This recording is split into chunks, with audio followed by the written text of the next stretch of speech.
Para nosso segundo painel, eu tenho a honra de apresentar e convidar à exposição o professor Manuel Davi Maceno.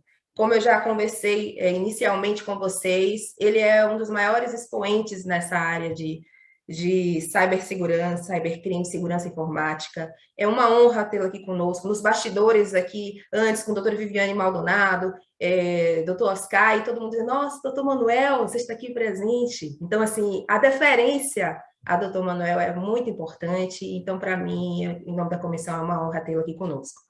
E hoje, doutor Manuel Davi Maceno vai nos honrar com a brilhante exposição dele sobre o tema da cibersegurança na União Europeia, uma cartografia diacrônica das fontes legislativas.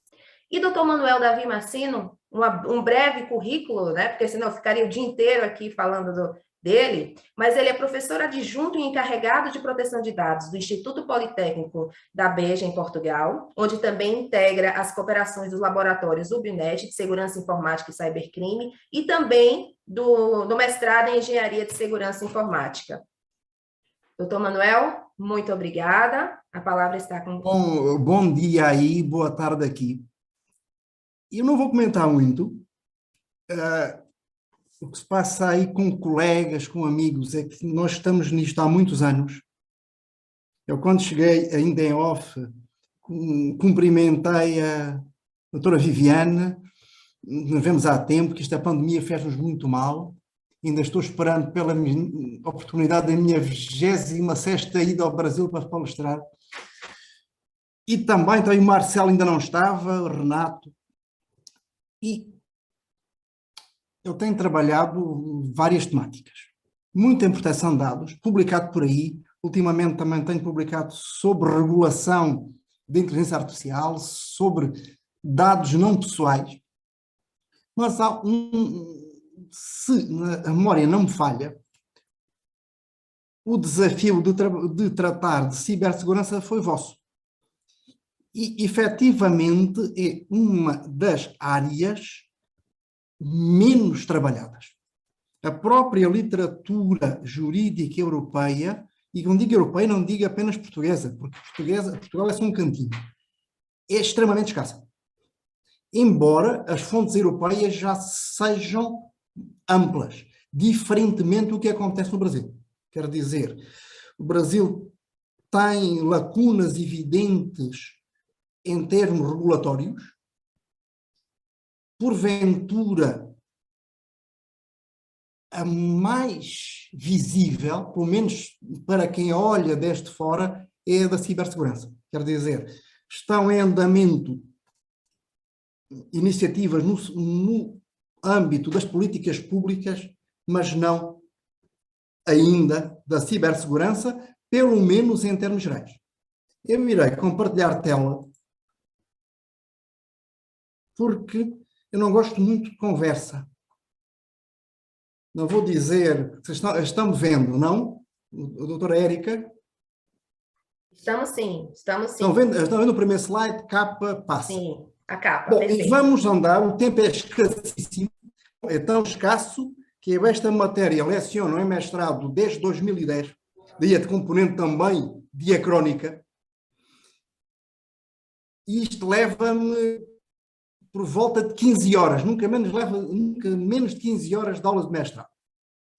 E, começando, eu digo pré-entendimento, quase conclusivo, diz quase no fim, mas atendo a que quem me ouve, pelo menos na grande maioria, está fora do sistema e do sistema normativo da União Europeia. Dizer que, tal como o colega Marcelo Leonardi referiu no Brasil, a história, ou melhor dizendo, a ocasio legis de cada diploma tem uma grande importância. Só agora, e o agora é 2020, 2022, podemos dizer que a União Europeia está aproximando de um sistema. Até ao momento, o que tínhamos era um desenvolvimento orgânico num determinado âmbito para o qual iam depois agregando atualizações, prolongamentos, modificações. Hoje, com a adoção, ainda não publicação, da nova diretiva de cibersegurança, a dita diretiva SRI, Segurança das Redes e de Informação 2, porque temos uma anterior de 2016, agora teremos uma de 2022, a publicação deve estar por dias, está nas correções finais de texto, mas dizer também que aqui temos, por vários âmbitos, o âmbito da cibersegurança, da segurança de redes e sistemas de informação, ou a segurança nas redes de telecomunicações, ou a segurança na proteção de dados, ou a segurança na proteção de dados na internet, aquilo que seria o mais próximo do Marco Civil. Eles foram sucedendo, mas não ficaram como que em colunas estanques. Por isso eu falo em fertilizações, influências. Por exemplo, os deveres de reporte de incidentes, incluindo as limitações de responsabilidade, designadamente quando ocorrer a cifragem dos dados, já vinha de uma diretiva de 2002, atualizada em 2009, e só em 2016 entra no regime geral de proteção de dados. É também que nós temos caminhado de primeiro orientações de política, até de consensos políticos, indo para diretivas, e na União Europeia as diretivas obrigam os Estados-membros a modificarem os seus ordenamentos internos, de modo a se harmonizarem, mas mantendo algumas diferenças, tendo alguma margem de ajustamento, manobra, mas estamos no caminho dos regulamentos. Nos regulamentos não só deixam de existir leis nacionais, são substituídas por leis europeias, tem um nome, a designação de regulamento, por razões políticas, que assim se manteve. Mas, mais que isso, quando uma matéria entra num regulamento, se verifica uma preempção, logo os Estados-membros não podem voltar a legislar sobre a matéria, senão conjuntamente no plano da União Europeia. O que levou também a grandes resistências, porque em matéria de cibersegurança, tal como na do cibercrime, a criminalidade informática, nós estamos lidando com núcleo duro de soberania. Já estamos muito perto, quase, da segurança do Estado. O que é difícil de abdicar se os Estados querem manter pelo menos uma componente não totalmente compartilhada de soberania. Aliás, só para exemplificar, é muito interessante ver como tem evoluído o que é hoje a Agência Europeia, da União Europeia para a Cibersegurança. A ENISA, aliás, mantém o acrónimo de Agência da União Europeia para Agência Europeia para a Segurança da Rede dos Sistemas, mas como a ENISA era muito conhecido, até ficou oficialmente o acrónimo. Ver como, isto sim, porque é uma agência comum desde 2004, ela começa a fazer estudos, a promover formações, depois passa a dar apoio aos Estados, e hoje, desde o regulamento de 2019, voltaremos a ele, porque este regulamento trata de duas matérias diferentes, já se configura quase como uma agência própria, comum, pelo menos complemento, quase de garantia da cibersegurança. Para onde é que isto começou? Foi referido, até por Marcelo Leonardi, Snowden. Antes de Snowden pensemos no 11 de setembro. Receio de terrorismo e de terrorismo com apoio, implementação de organizações inclusivas de nível estadual. Estadual no sentido de Estados, não Estados da União no Brasil. Havia grande receio de infraestruturas, designadamente centrais nucleares, e eu sou daqueles que em março passou uma noite em claro a propósito da central de Zaporizhia e o problema mantém-se. Pensar que é possível entrar num sistema informático de uma central nuclear, alterar de modo tão simples, supostamente simples, como o esfriamento dos reatores, e daí criar um desastre que pode matar imediatamente e a prazo milhões de pessoas. Sobretudo em regiões tão densamente povoadas como a Europa Central. Daí que o Conselho Europeu, quer dizer, o conjunto dos chefes de Estado e de Governo, em 2004, tenham pedido à Comissão Europeia, ao órgão executivo, que estudasse medidas de proteção. Que fazer face a infraestruturas críticas. Depois a Comissão, no ano seguinte, avança com o livro verde. Isto é o comum, também foi assim muitos outros domínios, de uma consolidação de conhecimento e de alternativas de política legislativa, e levou a uma diretiva em 2008, é a primeira de cibersegurança, mas com âmbito limitado. Apenas as infraestruturas críticas europeias, aquelas que pudessem afetar dois ou mais Estados-membros, se os efeitos se limitassem a um Estado-membro, isso era com o Estado-membro, mas também apenas para energia, produção de energia, transporte de energia e infraestruturas de transporte, aeroportos, portos, estradas, dizem aí rodoviárias, ferroviárias, mas também já tinha esta diretiva, sublinhe-se, foi pensada como um embrião, quer dizer, explicita, quer nos considerandos, quer no próprio articulado, que a seguir seriam as infraestruturas ligadas às tecnologias de informação e de comunicação. Temos regras para cada Estado-membro pôr em marcha, com coordenação e informação, diálogo com a Comissão Europeia, com o Executivo, no sentido de estabelecer, de haver critérios de identificação, os procedimentos dos Estados-membros, e depois os operadores que gerem, que administram cada infraestrutura crítica, cada aeroporto, cada central elétrica,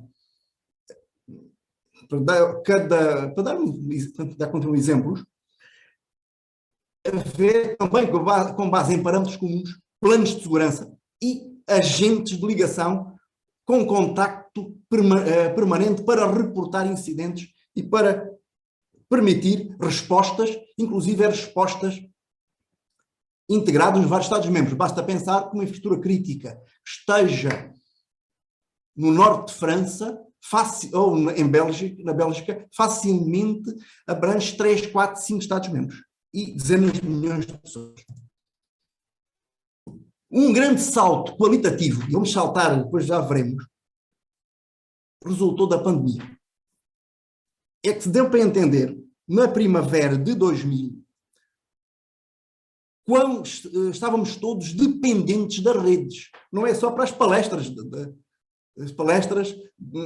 da OAB ou as aulas tiveram que migrar. Tudo passou a assentar na rede. Nossa sobrevivência literalmente passou a depender da rede. E nos demos conta das fragilidades que podia haver na rede.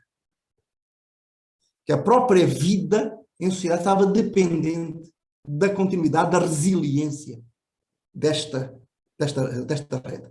Podendo também, hoje estamos vendo uma guerra na Ucrânia, parte a parte, como também já tínhamos visto há 2 décadas na Estónia e depois na Geórgia, que as relações entre grupos mais ou menos ciberterroristas e Estados e cibercrime são cinzentas, são cinza. Fala-se muito hoje em ameaças híbridas. Daí que, no final de julho de 2020, a Comissão Europeia tenha apresentado uma nova estratégia designada União para a Segurança.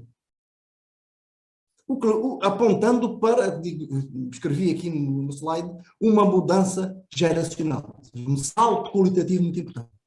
E depois, isto foi especificado na estratégia da cibersegurança da União Europeia, de meados de dezembro seguinte, já não só da Comissão Europeia, mas também do Conselho, ou seja, dos governos. É que existe o alto representante da União Europeia para negócios estrangeiros, relações exteriores, política de segurança, que está simultaneamente junto do Conselho, que é como ministro das Relações Exteriores da União Europeia, e integra a Comissão Europeia. É um órgão híbrido. Neste aspecto surge, ou nesta sequência, aliás, literalmente em simultâneo, também 16 de dezembro, uma proposta diretiva da Comissão Europeia, aliás, da Comissão Europeia, perdão, na União Europeia, é sempre o Executivo que propõe, ou seja, os deputados ao Parlamento Europeu, os deputados ao Parlamento Europeu, os Estados-membros, nos termos dos tratados, podem apresentar propostas, mas depois são os grandes Estados-membros e o Parlamento Europeu que as aprovam. Bom, dizer que é uma proposta diretiva relativa à resiliência, já não de infraestruturas críticas, vai-se mais longe, mas de entidades críticas. Com uma diferença adicional. É que, em vez de estar separado, depois foi o regime comum da cibersegurança, passou a ser visto como um regime especial, uma lex specialis mais rigorosa. É bom dizer que sobre isto já houve acordo entre os governos e o Parlamento Europeu. Falta apenas publicar. Sinte extrema, isto vai alargar-se a todos, quase todos os setores.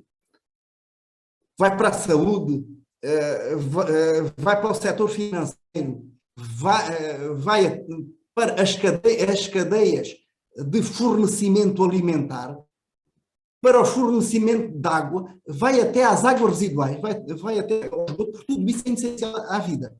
A ideia é sempre esta: prevenir e garantir respondendo, ou seja, planejando e programando respostas que assegurem a continuidade da infraestrutura dos serviços essenciais. Isto também, vai continuar a andar muito depressa, o tempo é curtíssimo, exigindo avaliações periódicas, muito exigentes, para a identificação do risco. Isto fica a cargo dos Estados-membros e das instituições internas de defesa civil, também com medidas técnicas, organizativas adequadas para assegurar a resiliência, obrigando notificação de incidentes, com curtíssimos prazos. Depois das infraestruturas críticas e agora também de entidades críticas mais amplas, nós temos, inclusive, desde... Agora tem aqui um erro, este não é 6 de julho de 2020, um erro de escrita de 2001. Tudo isto começou em 2001, e o ambiente ainda é 11 de setembro. Não de setembro não, isto é um pouco antes, até estou a ver que isto tem ligeiramente antes. Uma iniciativa para a segurança das redes de informação,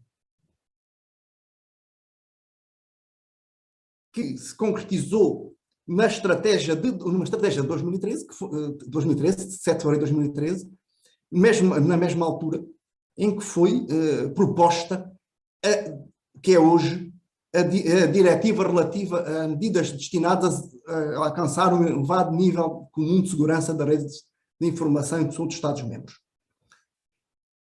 Os Estados, desde 2018, os Estados-membros ficaram obrigados, por um lado, a estabelecer estratégias nacionais de segurança da rede de sistemas de informação, com parâmetros comuns, ou seja, cada Estado-membro tinha liberdade de estabelecer o seu próprio plano, mas de acordo com critérios uniformizados, com exigências mínimas, também a designarem autoridades nacionais competentes que se ocupassem disso, que ocupassem. Então, nós estamos aqui em autoridades nacionais, que não entidades administrativas independentes, estamos aqui na dependência hierárquica dos sistemas de governo, montarem CSIRTs, quer dizer, equipas de resposta a incêndios de segurança, pelo menos um nacional, para depois, ou pensando em Estados federais, equipas estaduais com uma coordenação nacional, e depois também articulados com as equipas de outras entidades, e grandemente as grandes empresas, e no plano europeu, ficando a ENISA, que foi lá inicialmente, com uma função sobretudo de apoio técnico. E, para além disso, tinham que introduzir, e fizeram, Portugal já o fez, um tanto ou quanto tardiamente, a introduzir ou modificar regimes internos, com normativas de segurança, tendo por referências internacionais, referências da ENISA, referências do sistema ISO, quanto a normativas de segurança e também de notificação de incidentes. Mas não em termos generalizados. Para operadores de serviços essenciais, energia, transporte, setor bancário, estruturas do mercado financeiro, saúde, água potável, infraestruturas digitais, e também prestadores de serviços digitais, mercados em linha, motores de pesquisa em linha, serviços de computação em nuvem. Aqui, o que estava na proposta e não foi alcançado foi o setor público administrativo. Isso ficou de fora, houve vários Estados-membros que só puseram a abdicar, ter os seus próprios critérios. A 16 de dezembro de 2020, também na sequência da nova estratégia de cibersegurança da União Europeia, uma proposta diretiva, agora já não referindo a segurança da rede de informação, mas sim cibersegurança. Também já houve acordo, neste caso a 13 de maio último, passa a incluir a administração pública. Eu sei que já estou com o tempo, mas vou em frente rapidamente. Acrescenta muitos outros setores, estabelece regras ainda mais exigentes para a gestão de risco, incluindo